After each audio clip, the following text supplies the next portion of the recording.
Hi guys, now is May 15, 2026 Friday. As you can see guys, andito na naman ako sa koi fish pond ko.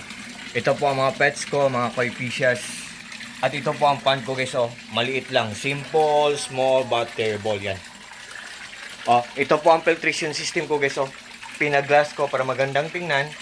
Pinawilding ko para maghang, para mas lalong magandang tingnan. Pero honestly guys, medyo maganda din ang presyo sa pagpapagawa namin yan.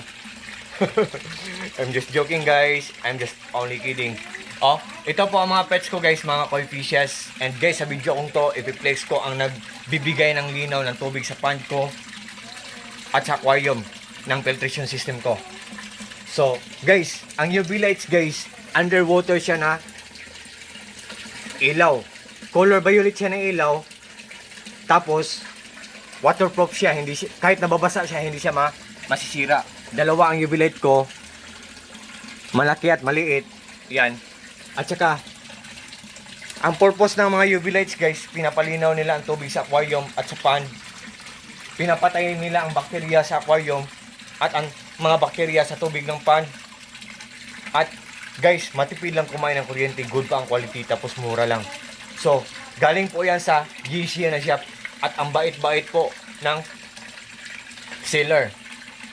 Sa shop ng Yeezy Das Aquarium Shop, Philippines. Sa shop niyo po seller, more clients to come, more sales to come, more orders to come, more blessings to come, at God bless po seller.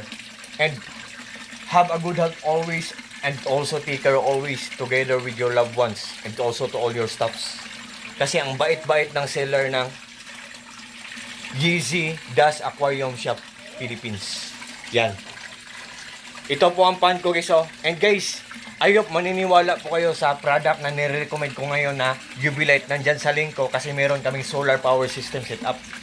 Marami kaming mga solar panel sa bubong namin, sa roof namin. May inverter kami na malaki, may generator kami dalawa. What I mean po, portable solar generator or power system, power station. Tapos guys, zero electric bill kami every month, tapos may monitoring. Nalalaman namin or namomonitor namin ang isang gadget kung matipid lang kumain ng kuryente.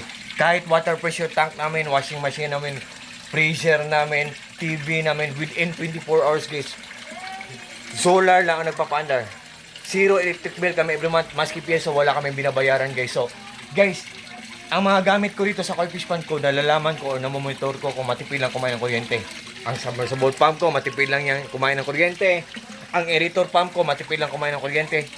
Especially itong UV light na nire-recommend ko ngayon, galing sa Yeezy Das Aquarium Shop. Matipid lang kumain ng kuryente, good pa ang quality, tapos mura lang. So, sa lahat po ng mga fish keepers dyan, good evening and happy fish keeping. Peace, bye-bye, at God bless po sa ating lahat. Or God bless us all and that's all.